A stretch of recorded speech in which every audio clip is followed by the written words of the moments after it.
Well, as always, thank you all for being here. It's 10 past 10. I'm going to convene our meeting. And as is our custom, we'll begin with the Pledge of Allegiance. Would you care to lead it?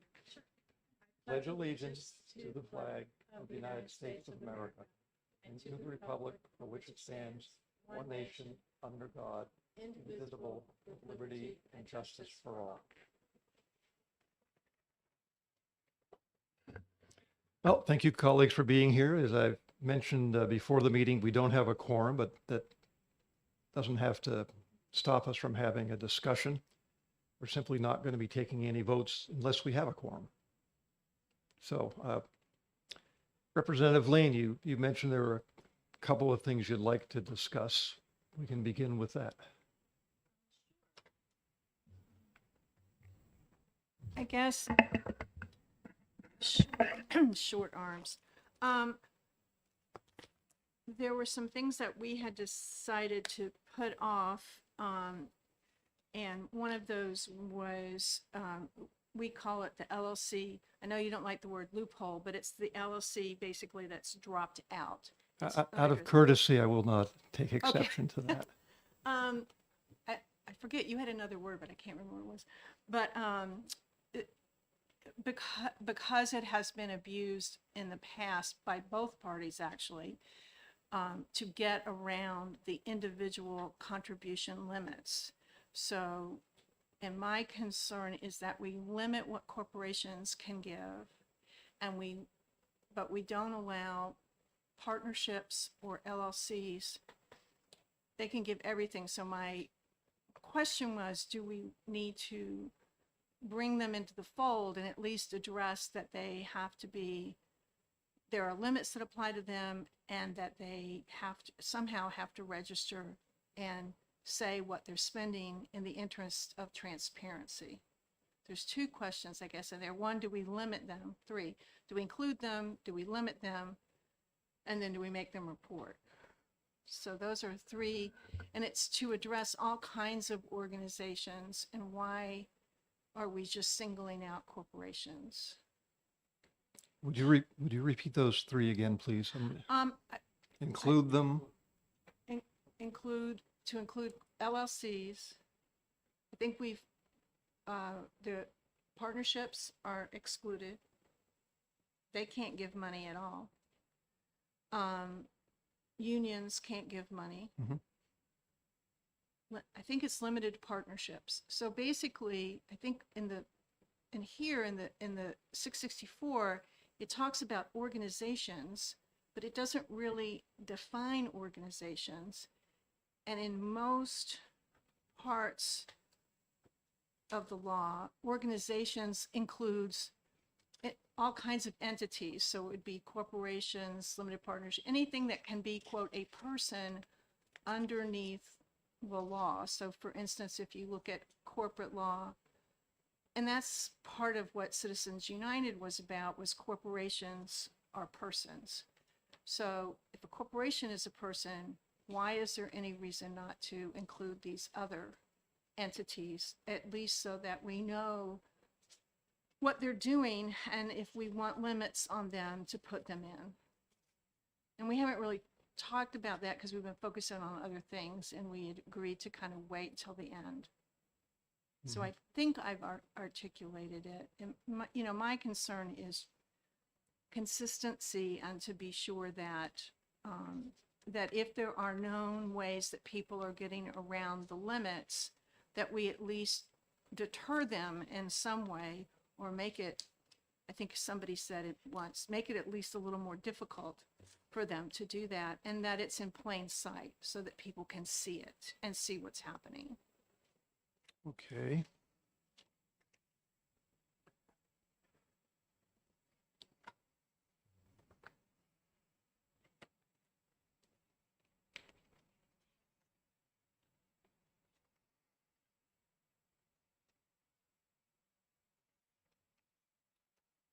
Okay, hang on.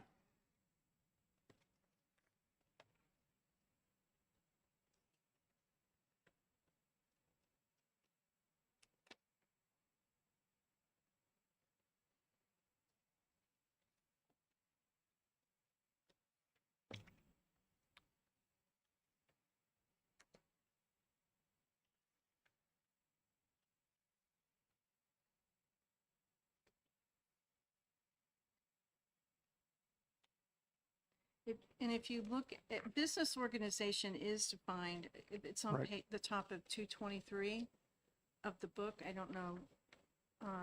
It's 664 Right. 2 in the definitions, Roman numeral XVI, Right.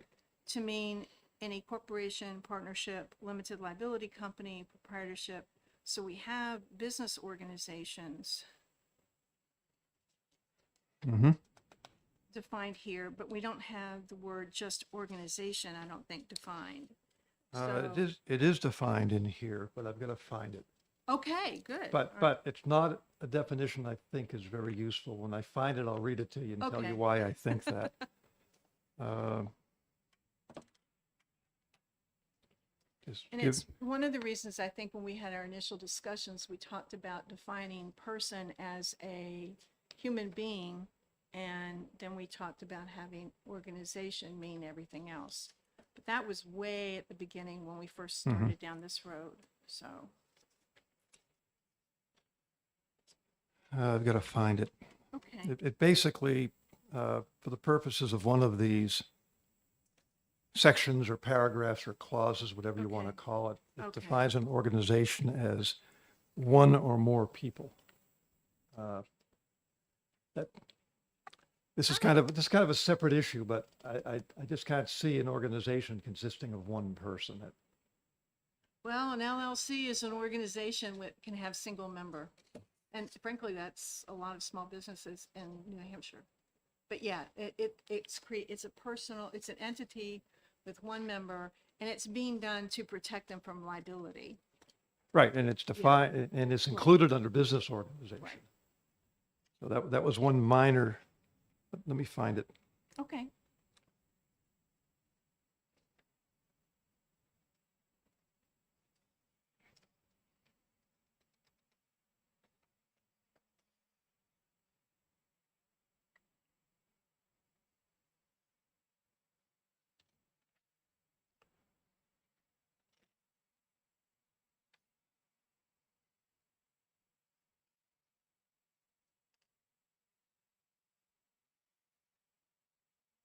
I'm just going to.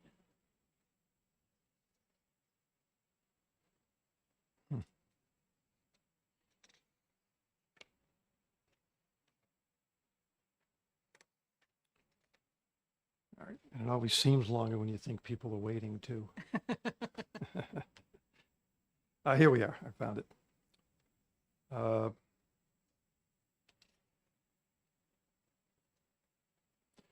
In 664:2, Roman numeral 3, political committee means. Right. It's paragraph after part E, just above the Roman numeral 4.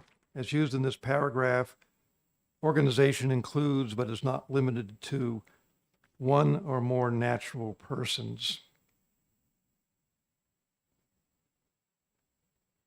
Entities formed under the law. One or more natural persons, semicolon, entities formed under state law, except those entities qualified under section 501c3. Committees formed by a candidate, exploratory campaign, or political party. Okay, well, then, So, yeah, so I stand corrected. It is in here, and it would include LLCs. well, it does include the LLC elsewhere explicitly under business organization. So- And it also says entities formed under state law, which I think would also include an LLC. Right.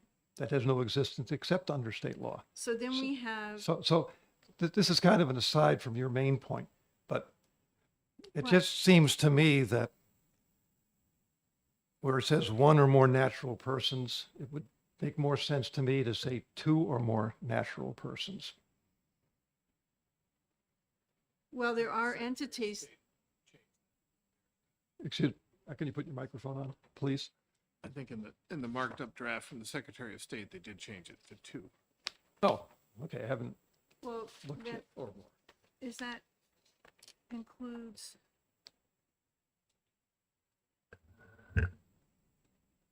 Well, one of that is because we were talking about the term includes, sometimes it said, and we'll let Erin speak to this when she gets here, but I guess part of me is entities formed under the state law. There are corporations that have single members, and there are LLCs that have single members. So then are we limiting the corporations to only those that have more than one shareholder? I don't think so, because an entity Includes one or more natural persons. an entity formed under state law would include an LLC, which is the focus of your concern in this discussion. So Well, and yes. and it also included explicitly elsewhere under business organization. Right. What my change would do would mean that we're not confusing an activity by a single individual, natural person, with an organization. Correct, but I think this definition doesn't do that, but maybe I'm misreading it. Because we were talking about, because what's strict, is it the but not limited to that was struck? It says includes, Changes 1 to 2. if you read it without that parenthesis, the clause set off by commas, but is not limited to, includes one or more natural persons. To me, that is not part of what almost anybody, my opinion, of course, right? I think we can ask about that, because then a political committee is two people, correct, that get together. So that wouldn't be, Right, any organization of two or more persons. But a single individual, by my definition, can't be and an that- yeah, organization. right, and that's fine. And then we've got, then semicolon, entities formed under state law. Right, that's a So it would separate, be any entity. that's a separate item in the list. Right, correct. I'm sorry, I don't mean to be interrupting your, So, that's what it's not limited to. Yeah, I guess I'll look at what two or more natural persons. Oh, yeah, And that defines organization, not business organization. it's the same way, yeah. And we had talked, They're different definitions. yeah, There. we had, And- yeah, so maybe we For just need different to. terms. and I see that Representative Ward is correct, of course, that the draft that we just received from Deputy Secretary Hennessy also would suggest the same change. Right, But I didn't mean to digress from your main focus Okay. there, but that was, right. But- So I guess I'm still trying to, I guess one question we can ask is, do we need the term business organization as well as this? And maybe we do, maybe we don't. And then,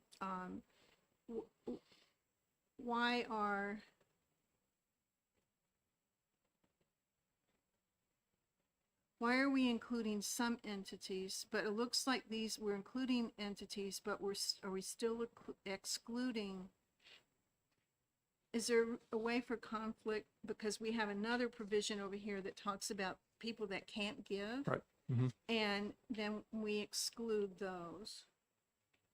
and you mentioned unions. Yes. Uh, And that goes back to 1999, that case in 1999. And I strongly suspect from past discussions we've had on this committee that allowing unions as an entity to contribute is something that would require a great deal of discussion and debate if we were ever to, it was ever to be We agreed may with. have to defer that one till the next. think that's one we conversation, would- Yeah, Practically speaking, would defer. yeah. Yeah. I As I've mentioned, I think we all agree with this. We're looking for the areas we can, all agree on. Right. And I'm sure there are such Okay. topics.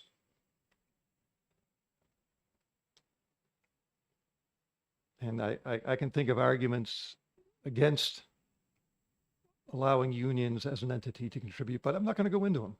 We'll save that for the day we have that discussion again. Put that off again.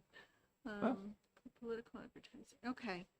So it could be then, I guess the question then is, when we put in limits, is the limit applicable only to corporations, or is it applicable to business organizations? So right now we have an existing piece of the statute, and I think it's Roman numeral number 4 or whatever, but puts a limit on what individuals and corporations can give. Mhm. But corporations is the only business entity that is limited in that regard as to amount. So my question is, why do we do that just with that one entity? And I guess if the statute is silent, then does that mean the other entities can give unlimited amounts? Because they're not listed anywhere that I know of. I'm happy to be corrected. We will be asking for your input at some point. Deputy Secretary Hennessy. Let's see. And I think it's on, oh boy, it's in that graph. Oh. 664. Where is the graph?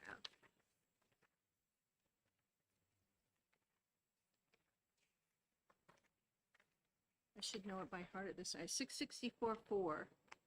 It's on page 226, and it's been amended already again since this one, but Roman numeral 4 has not been amended, and Right, and that states right, by a person, but that's the, this is 664:4 Roman numeral Right. 4, and it's what sets the By- contribution limits. right, by a person or corporation. Right. So, and then silence on other types of business organizations, I think. And then 5 is the one that, the next thing I want to talk about, but that was changed by the Senate in our budget. But let's put that off for now. But so my question is, in Roman numeral 4, do we want to say by a person or business organization in excess of the following amounts? In other words, why are we differentiating between a corporation and these other entities? There you go. Because right now, I think they're unlimited.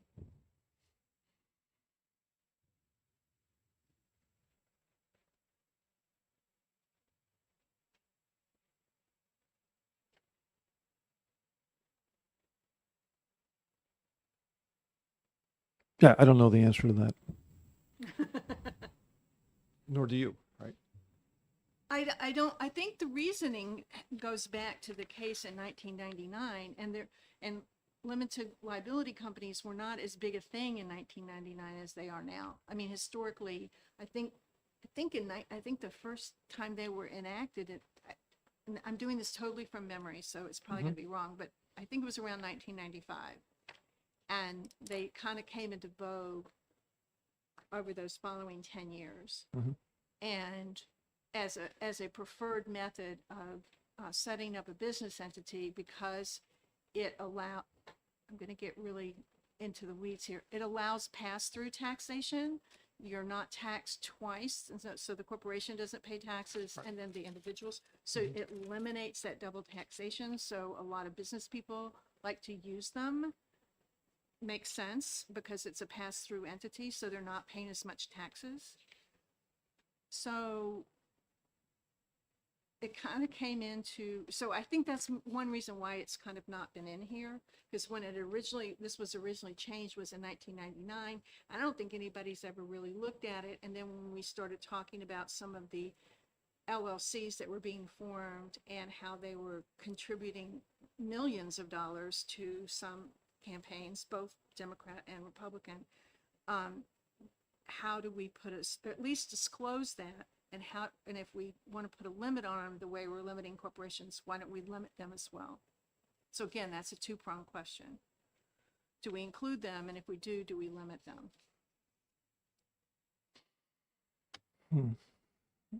And maybe we do need to talk about that in the next cycle, but to me it doesn't make sense, and it's part of the history, but it's not been brought up, I think, by either the Secretary of State or the AG, because it's not really something, and Aaron can correct me if I'm wrong, I don't think it's something that comes up to them. But to me, it's from a transparency standpoint and where we want to do we want to have them be as transparent as the corporations? I mean, why should they not have to be as transparent as the other business entities?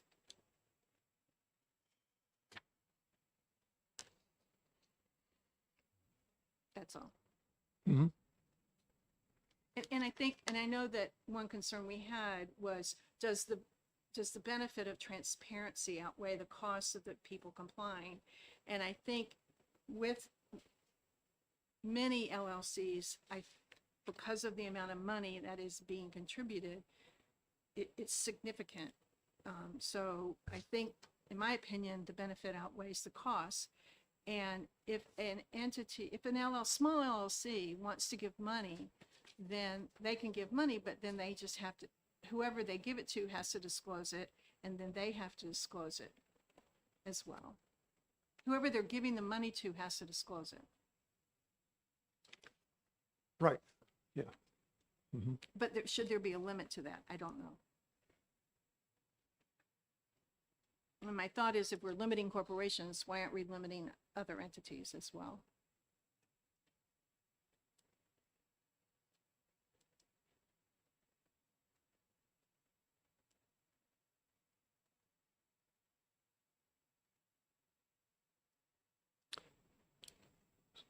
I am not a lawyer. I am not a lawyer. And, It's probably a but good when, thing. but when I read 664:4, Roman numeral 4, by a person or corporation, see, as a layperson in the legal field, I would interpret corporation as including an LLC. It wouldn't. No? Okay, that's more your, No, it wouldn't, which is why it's listed separately, Mhm. in other places. And I mean, we can ask the AG, but I don't think that they would, okay, I don't think, from a legal standpoint, because there's a whole group of statutes that deal with corporations, and then Mhm. there's a whole group of statutes that deal with LLCs. So they're treated very differently in the law. So I think if we were going to have to, I think they should be distinguished. okay, I understand your opinion. Yeah, And I would need to have more information and more, Okay. have given a lot more thought before I Okay. was ready to agree, if ever, to such a change.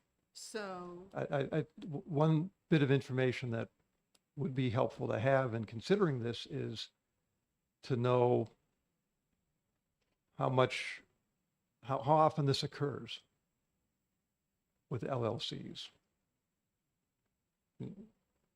And as we've discussed between us in the past, Right. I'm not convinced that contribution limits in principle are necessarily acceptable or effective.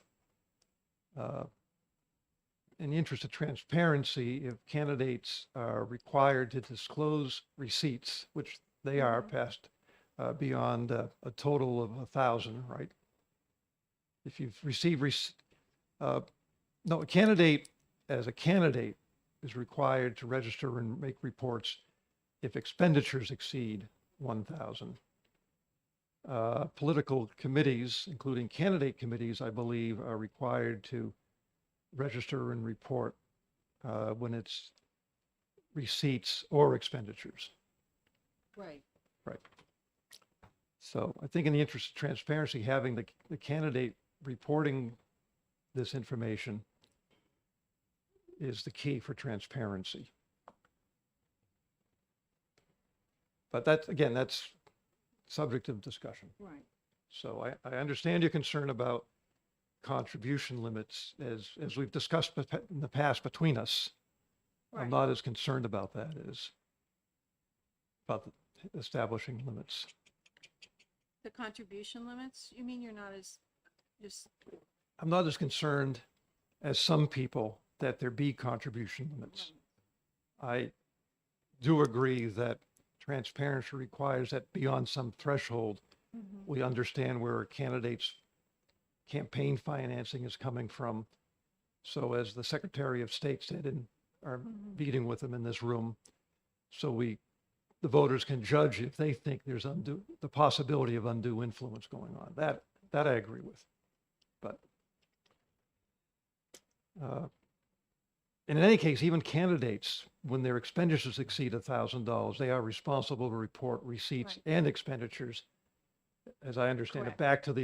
back to the beginning of that election cycle. Yeah, and I think, So yeah, that, and I think part of the problems on the transparency piece is that the names of these organizations don't really disclose who is giving the money. So Mhm. you say ABC, ABC LLC, it doesn't say who is behind ABC. All you know is that name. And when you go and look them up in the Secretary of State's office, there are no names that just gives, mhm. so there are no names that just gives the names of some of the key members perhaps, but not names, not individual names.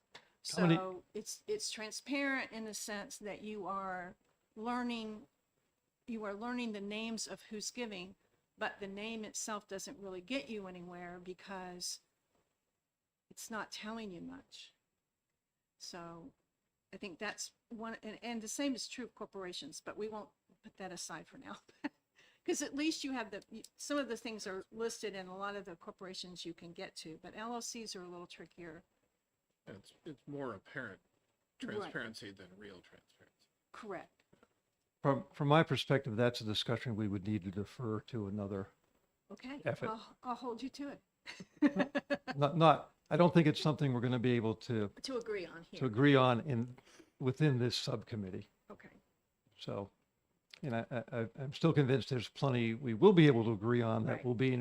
will be improvements to the current So we'll statutes defer that to the next subcommittee. or the next legislator who wishes to file Okay. Yet again. a Okay. legislative service request, right? Yeah. Okay. And then I guess the other thing that I wanted to talk about was what happened in the budget and when the Senate put in HB2, the provision that PACs, and it's in Roman numeral 5 of that same bill, 664-4, the same statute rather, that now PACs are unlimited. So when we read it in our book, right now it says a total of 30,000, and right now it's been changed to unlimited. And I'm just bringing it up because it was never just brought before us. We never had any public hearing on it. It just got added on to the bill. And do we want to at least talk about it? Maybe not, maybe the subcommittee is not the right place, but I just wanted to at least have a conversation about it because it's something that's happened since we started looking at these things. Yeah, I was looking at that also. So right, it was Roman numeral 5 and 664 Yeah. colon 4. It previously read that prohibited contribution by any candidate committee, non-candidate political committee, or political advocacy organization in excess of the following amounts, and contributed to a candidate or candidate committee was limited to 10,000 during each of the phases of a typical election cycle. But here, what they called here exploratory phase and Right. primary and General. general election. Now it's unlimited in each phase, and the previous Mhm. total limit per election cycle of 30,000 is now unlimited. Correct. I had a thought related to this, but not really going along the lines you're interested Yeah, in. I just wanted to talk about it because we never did. Yeah. Another topic we should discuss at some point. Maybe we'll draw up drafts of our ideas. Okay. But a topic that I think is related to this because of the listing of different types of political organizations. We're talking about simplifying the number of different, Political committees. and the different political committees, as near as I can tell, are just, as we're calling them, different types. They're Mhm. distinguished by reporting thresholds primarily. Mhm. Uh, And just a thought I had, for example, I don't see a difference, a real meaningful difference between a political advocacy organ, generally a political committee. I mean, there's a threshold at which they have to start reporting, but why are they distinguished? I think, Differently. my understanding is historically, those are generally, and I could be incorrect, but are like 501c4s, there are entities that are, that do, they're not 501c3s, they're 501c4s, and they do political advocacy. So maybe their primary goal is not to, I'm trying to think of an example. Maybe their primary goal is not to, quote, lobby or, but they do a portion of that. And so they do political advocacy. But they're not, and I agree with you, I think that they're a kind of a political committee. And people wanted to be clear that they were included in political committees and should they set a different threshold. We passed a bill that decreased the threshold and put in some new provisions this past year. But if we're going to just talk about one definition when we go through these definitions with the deputy secretary, then I agree. I think we need to look at all of these. Mhm. And that's why I said when we change some of the definitions, that's one reason I wanted to put the thing in Word form so we could go through and Yeah. find every time that it's mentioned so that we can catch it and figure out what else needed to be changed. Not because it's because it's in that group of things that we've agreed on. Does that make sense? I think so. But yes, Yeah, it makes sense. I agree with you. We need to look at that too. Getting back to was originally saying about Roman numeral 5. But currently, candidate committee, non-candidate political committee, or political advocacy organization. We've talked previously about the distinction between someone who files as a candidate versus someone who files as, with a candidate committee. And I do think that's a meaningful distinction because a candidate committee as I understand the current definition, it requires somebody find somebody else to serve as their fiscal agent. Right.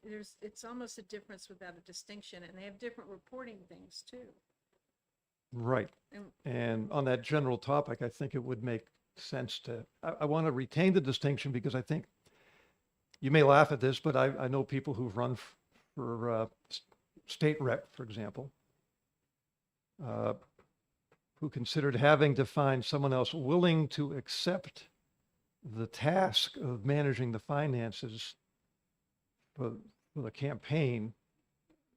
It was not something that was easy for them to do. Everybody's busy. Mm-hmm. We've all got lots of things to do. Every member of the public, including those for taking the time to be here today, thank you very much. But that's what's behind my belief we should retain the distinction. It's a low barrier to participation. You just show up, you file as yourself, Right. you declare yourself your own fiscal agent, and you're off and running. You don't have to go round up somebody else, even though you may have many supporters. It's a different, Mm-hmm. that's one reason I prefer to keep the distinction. But and this Roman numeral 5, by any candidate committee, et cetera, we could reduce the practical differences between the two Right. by adding the, candidate in that list. In other words, the amount to contribute, the maximum amount you can contribute to a candidate or candidate committee, to a non-candidate political committee or political advocacy, add the word candidate at the beginning, candidate, comma, candidate committee. And then we're treating those two Yeah. the same. I need to think about that. Yeah, I'm not, yeah, I would, yeah, Yeah, because, I'm not proposing that as a slam dunk here. no, and I guess the other thing is also non-candidate political committee. And again, maybe we could talk about this again after we go through some of the changes that the deputy secretary made, because I think she made some changes in those definitions, and we can look at those. Yeah, it just was a thought I had. No, I agree. Or maybe I'd have to I need to reread again Yes. how a candidate committee is defined. Right. Do we need And do we need Do we it? need a candidate committee in there? Maybe I think we do, because for the larger races. that's true. Okay, no, yep. I'm They not have- trying to cut you off, but Yeah, I yeah, think for the larger races, we need to have it, but again, for that, a lot of the House races, I mean, I don't do a candidate committee, so. yeah, I don't either. But I think a lot of them don't, but I think Mhm. we can clarify that and make the reporting requirements the same, so in essence, there's not that much difference. I think we could make the reporting requirements the same. I think that's an obvious thing to change. We could all agree on in terms of the dates on which the reports have to be filed and so on.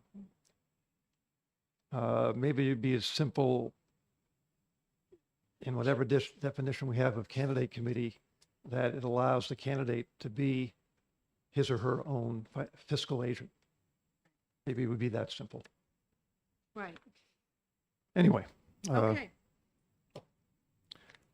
what else So, do you have in your mind to discuss? That was it. Okay, I'm going, for the benefit of this public portion, for actual public meeting, I'm going to reiterate what I was saying about a basic plan for how to proceed from here, which is that we will plan on wrapping up the activities of this subcommittee in late August with a meeting in which a draft or drafts of a report of the subcommittee are presented to the full subcommittee for them to discuss with them and deliberate over, and either approve or suggest amendments we can all agree on. And that will conclude the work of the subcommittee to remove the possibility that people could confuse our legislative duties in preparing legislative service requests and so on with the activities of this subcommittee. Because we would then, again, be free to collaborate on whatever level Right, as legislators, because we're no longer members of this specific public body. And that makes sense to both of you, right? yes, And since this is a purely administrative matter, I will confer with our other two members, or other three members, to get their concurrence with that schedule. okay. All righty. I note that we have a representative of the Secretary of State's office here, Deputy Hennessy. And if you'd like to give us a quick overview of your rough draft, it would be very much appreciated. And if you would just state your name for the record. Thank you, Mr. Chair, Committee. Erin Hennessy, Deputy Secretary of State. And what I have given out is a very rough draft. It's about 26 pages long. It includes all of the current version of 664. And the way you can read it is that anything in red bold is what I've added to the language of 664. I've done strike-throughs, which would be recommended deletions of the statute. Anything in highlights or in blue text, it still needs to be addressed. and or there's open questions for someone else to answer. And what I've tried to do is to make it as simple as possible. I haven't tried to include anything which I think may be considered political in any way, just to try and simplify anything, make it much easier, hopefully, to understand. I've tried to clear up registering versus reporting. I've tried to define what a political committee is and condense down the language. I've tried to define what an election cycle is versus what it was put in there in the current version. And then for the election cycle, I've because I heard a lot of discussion and agreement from your committee, deleted out the different campaign contribution limits for the 3 different current cycles of the election cycle and just make it one cycle and one limit. I've gotten rid of the word fiscal agent or agent and just used the word treasurer, just because they all do the same thing. I've tried to be as inclusive as I could of things that I've heard from your conversations, from the AG's conversations, from questions that I've gotten. But it doesn't have everything possible, I don't think. And every time I read through it, I think of something else to change or recognize something. So this is the first draft, first attempt. I'm happy to go through it very quickly just to highlight some of the major recommended changes, if you would like me to do that, Mr. Chair. Well, would be happy to hear that. Okay, great. Thank you. Let me put my reading glasses on.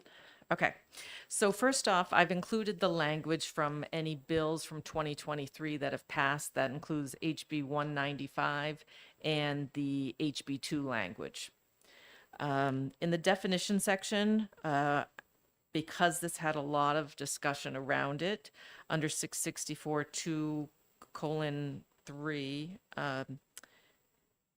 I've put the definition of a political committee and included all of the other committee types that we've previously discussed.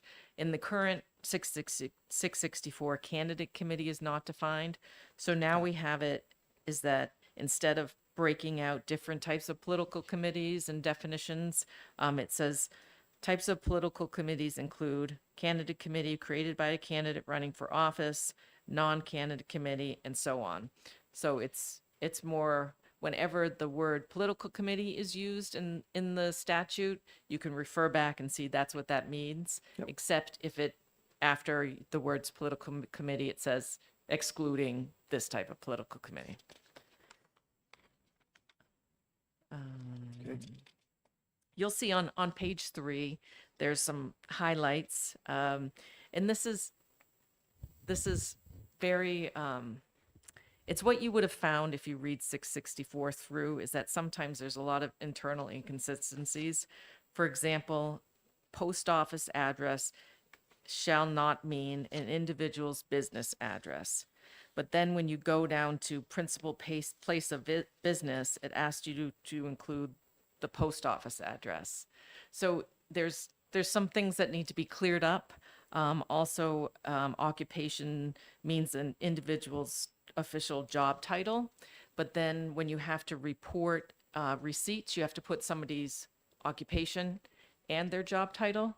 So some things still need to be cleared up, and that I would leave it to the legislature to decide what it is that's important, information that you need, and what are you looking for a post office address? Are you looking for a physical address?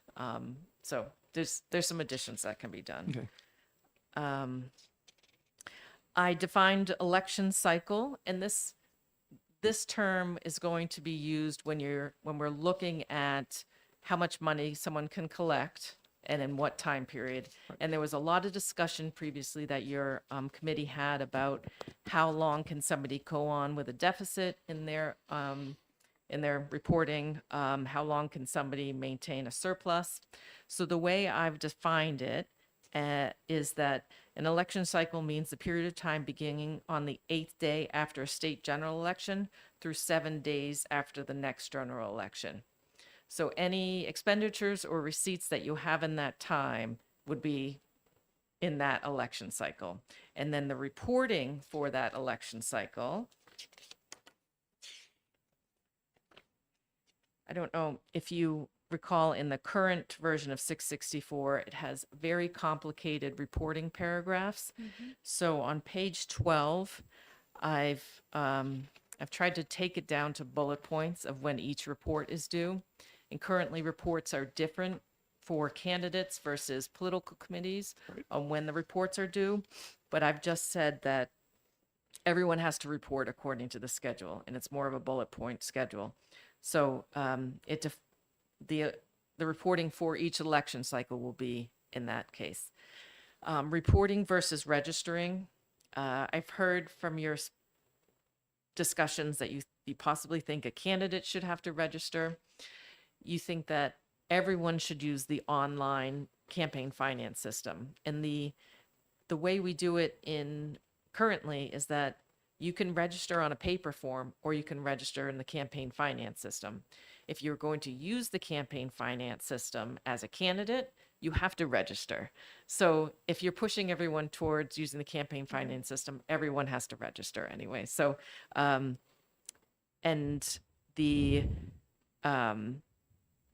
also there's a definition for special election because there was never a definition anymore. So as you read through, you'll see that I've put in here that if you have a surplus or a deficit if you don't have a zero balance after the election cycle and you've made your final report according to the new schedule, then you're done. You don't have to re-register. You don't have to do any more reports. But if you have funds or a deficit, you're automatically registered for the next election cycle. So you don't have to remember that, I actually have to register again. And then you have to report that balance, whatever it was, on the top of your next. Ideally in the system, it'll be reported as your opening balance. And then. And that's important because if I remember correctly, elsewhere in here, the registration expires some number of, a few days after the general election, right? Right, which is something extremely confusing, I find, for people who. I agree with that. Yeah. Some of us find that Yes, confusing. you can't continue to operate on your current campaign, but let's see. Okay, so it automatically re-registers someone Yes, if with you a don't have deficit or zero. surplus Yep. for the next election cycle. The only exception would be for a special election, because a special election is just for that special election, and you're not a candidate that's running for a seat over and over again. So if you've registered for a special election and you wanted to use it again, you would have to assume that there'd be another special election that you're running for. But so I've tried to define that out. So if you have a special election campaign and expenditures and you have a balance at the end of it, you would have to do what you do now with the balance, and that would be to donate it to your next campaign. So whatever that, Okay. if you're going to run for whatever your office you'd be running for in the next cycle. Does that make sense? I think so. Okay. It's what you have to do now, but we just have to make it clear in Right. legislation. I'll have to actually take the time to read it Okay. to be sure. But On pages 7 through 9, I've crossed out a lot of the language to meet with what HB2 said, but then also crossed out the phases of the campaign cycle because I haven't included them in the language. So there's no limits for pre-filing. There's no limits for the general election or the primary. It's just, this is the limit for the election cycle. And I haven't changed those limits. That's what HB2 had, or current law. So a lot of the big changes that I've made are in 664-6, reporting by political committees. And that includes I've deleted several sections and I've consolidated them into more of a bullet format. You'll see some highlights there. there was a lot of talk about alphabetical order. If it's done, ultimately, if it's done in the system, it'll be in alphabetical order. I highlighted occupation and job title because in the definition section, they are the same thing. So however you decide to go forward with that definition. I've tried to put all of the, when you have to register to a certain dollar amount, and I think I've included it as $1,000 since that, what you most recently changed the advocacy organizations to $1,000. Mhm. I've added more information to the section 5 of 664-6 about how it will be conditionally renewed if you're not a candidate committee, if you've paid your $50. So this is the automatic re-registration piece. But in law, there's certain political committees that have to pay $50 to register. So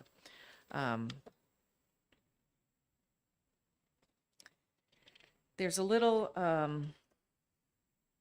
like the logic in when, if you run for Speaker of the House, when you have to report, you can't become Speaker until your final report is reported, but that deadline for the final report is after you're done with your After you voted in. your race. And because you take the speakership as soon as you're voted in, there's some spirals in there that don't make sense, the logic. So that needs to be fixed somehow, however you decide you want to require that to be done. Which section is that? That is Please. in 664-7B, Roman numeral 3. Page 15, yes. And I've just highlighted in blue Oh, okay. the question there. Thank you. I've deleted section 664-9A for Okay. readability. Let's see. And excuse me, you're doing that because the use of a fax machine is pretty much a thing of the past? We do. Or Well, we what? get a lot of calls to the office that they can't read somebody's statement. And when you fax something, you have to print it out on your home printer and then fax it. And then we get the fax and then we have to scan it and upload it online to the campaign finance. So there's a lot of places where it gets degraded over time, Okay. the information. So I've just deleted that because we get too many complaints about it. You can put it back in if you like. But also, I know that this committee has talked a lot about mandating of when somebody has to use the campaign finance system. And because I didn't hear a final, I've just put in an option, which is that you can, and it's on the top of page 16, that statements of receipts and expenditures as required under this section may also be filed by means of electronic mail, put our email address in there, through the end of the 2024 election cycle. Statements filed via the campaign finance system shall be publicly available on the Secretary of State's website. Statements filed via electronic mail shall be publicly available on the same website within 7 days after the statement is filed. We have a lot of people who file the statement at the 5 o'clock on the due date, and in our office we have limited people who are able to get the information up and upload it, especially I if see. somebody hasn't actually registered in the system yet. So we need some time to upload the information if they've done it electronic via email or fax currently. So play with that however you feel fit, as always, but I just put them in there as one of the options.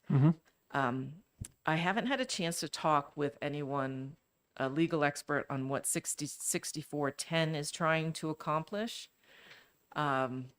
So I just put a question in there of what it means. It sounds to me that if you do one of these activities, you don't have to report it. But if you're using campaign funds, I would assume that you always have to report all your expenditures. Otherwise, how can you get to a zero balance? But I just have that question in there for someone with more legal background for me than me to answer. A lot of changing of fiscal agent to treasurer in the next sections. I did a little bit of that of doing something similar. And I picked fiscal agent, but treasurer, fiscal agent, as long as we use the same phrase. I only found one or two places where the term financial agent was used at all. So- And one thing that I did not include, or two things I didn't include in here, I have a few more things to discuss, but is that we at the Secretary of State's office are happy to assist people set up a terminal or an iPad or something if somebody needs assistance with filing campaign finance reports online or registering online. We're also happy to reach out to the libraries across the state to give them information if somebody comes in there to use one of their computers and their internet on how to use the campaign finance system. The other thing is that if I know that when I ran for the House, I had on my signs fiscal agent and then my fiscal agent's name. So we may need to put a new section in here that treasurer shall also mean fiscal agent, or for those House members who have signs and don't want to have to reprint signs or something like that. Who if you already have the materials that say fiscal agent on it. Yeah. That would just be a recommendation. Page 18, we get a lot of calls about what you need to say, your disclosure on who paid for something.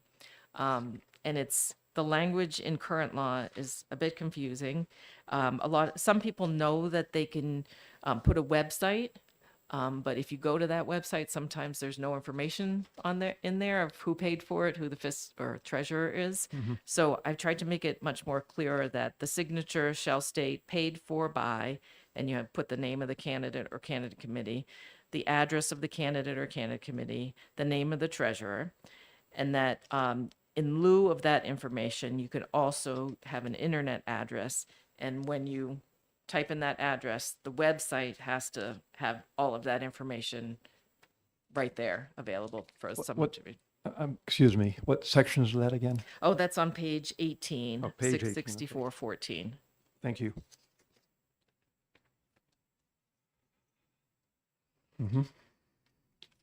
Okay, thank you.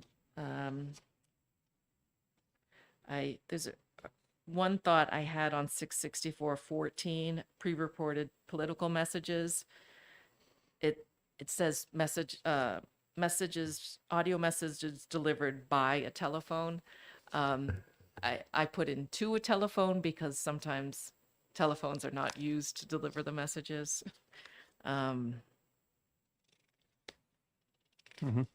yeah. There is a lot of sections towards the end of 664 that I would want to get more input from the AG's office on. I know that they spoke to some of that, but I would want to get their input on that. And that's a general overview of the changes, and I'm happy to take any questions. And then send this to you when I do have more feedback from my office and the AG's office on it.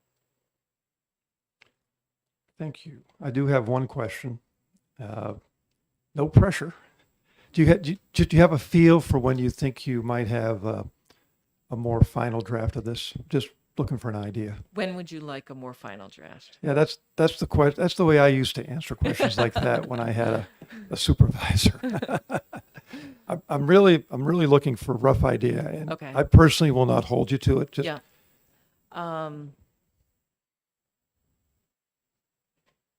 So you said you're meeting in August? Yeah. So I would say by the end of July would be a time frame that would be, it's a lot of information. It was not an easy task to go through this. I am not going to come back at you saying it's late. Yeah. It's when you have the opportunity Okay. to do it. I was just looking for a rough idea Yeah. so I could do at least a minimal planning as to when to apply my efforts. Yeah. Because I think this is going to be very useful to all of us. Would you guys agree? Yeah, it's fantastic. I mean, esteemed fellow representatives. Good. I'm glad. Okay. Just as somebody who had to start using this more on a more daily basis, I can understand a lot of frustrations where and why we get phone calls to the office. Well, thank you very much for that extremely rough estimate as to the next draft, which we will have forgotten by the time. Anyway, okay, thank you very much. And I also just want to remind you about August 2nd, when we will have the new electronic ballot counting devices for you to cast ballots through and give your feedback to the Ballot Law Commission. And that will be in this building. I don't know the exact time yet, but more information to come soon. Okay. Oh. Yes, Representative Lane. Like she looked like she's getting ready to leave. So, just to get a little background, when you did types of political committees, I haven't had a chance to look at them all. Are these all kind of defined in here, like a candidate committee created? So is candidate committee defined somewhere else? I just haven't had a chance to look yet.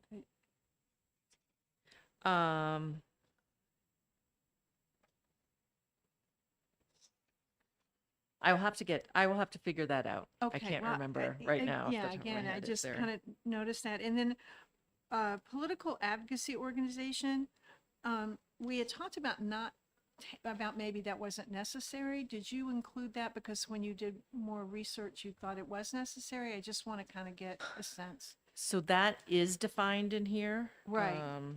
So I kept it in there because it is something different than Okay. some of the other ones. Okay, I think right now in law, our general counsel's read of it would be that there's 9 different options. right. I don't know that there needs to be 9 different options because one option is a subset of another option. Exactly. So Yeah, I tried to condense them down. okay.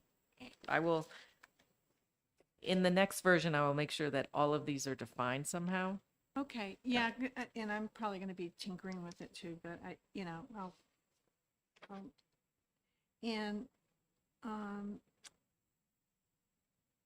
we haven't really talked about independent expenditures. I mean, we kind of touched on it a couple times, and that that's what the super PACs were doing, and they kind of and I was going to try and figure out if we needed a better definition of independent expenditure.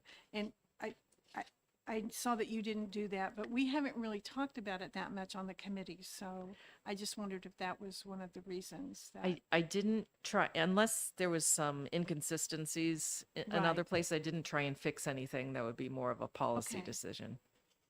And election cycle, I was just curious on the dates picked, and I'm still trying to wrap my mind around, Yep.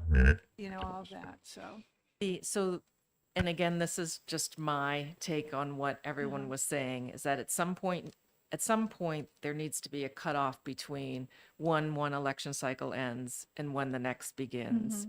When somebody should be registering, if you can carry surplus over or a deficit over, or how long. And if there's so many different options for somebody just to keep going and they're not quite sure which of the filings they should be doing, the 6-month filings or the new committee filings, if they've, right. I just tried to make it as simple as possible, and that the election cycle is a 2-year cycle. It starts on the 8th day after the last general election and ends on the Okay. 7th day following the current general election. So to get to Representative Barry's concern, he didn't want a candidate to be able to begin fundraising right after, to kind of get around that. So which is why I think he was favoring like the election day, like if you start doing anything. So this would allow within those 8 days then for somebody to go in and try and campaign, get money for their next election.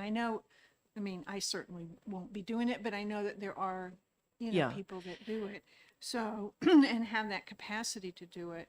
So that that would allow them still to do that. Just, he's not here, so I'm just Right. raising this. I think when 7 days is a very short window of Right. time to do any campaigning after an election. That's And what what I picked 7 days because currently there's reporting that you have Right. to do 2 Wednesdays after so I kind of tried to do it within the same window of time that you currently have to Right. report.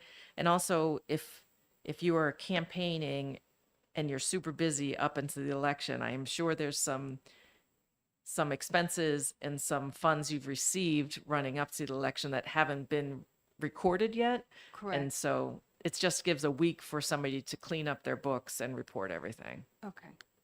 That was my I was just trying to purpose get, of putting that in there. so when he asked the question, I know the Yeah, answer. yeah. And and it's just a suggestion. Oh, sorry. Did you turn me off? Oh, is that what I did? Oh, I thought- oops. Yes, I pressed the button on the left by mistake.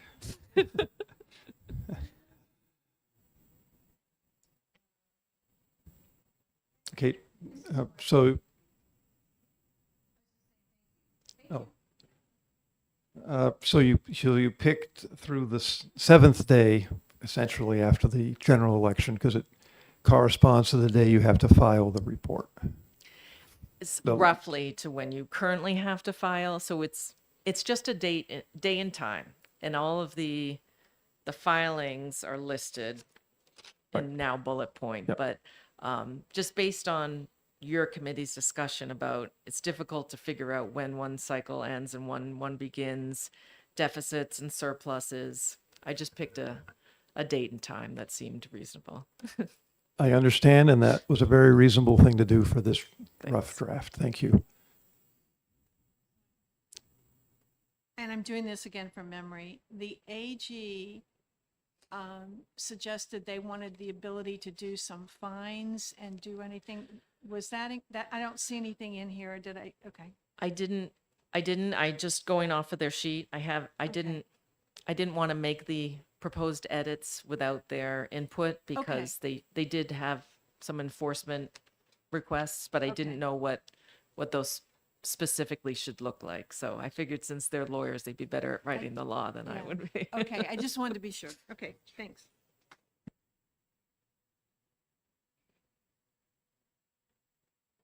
Any other comments or questions for the Deputy Secretary? I did want to respond to your question about corporations versus business organizations.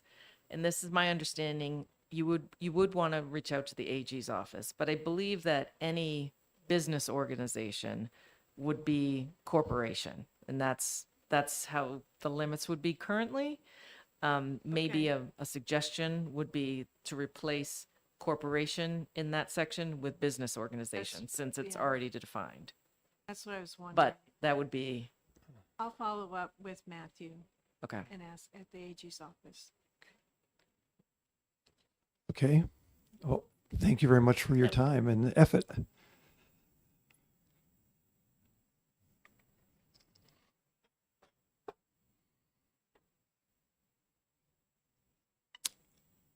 Anything else on my fellow committee members' minds?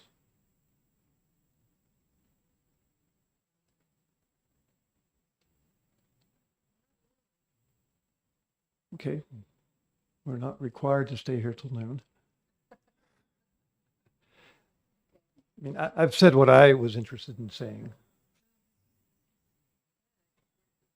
Yeah, we've got a good plan. We're ready to go. I do have one question for my fellow representatives.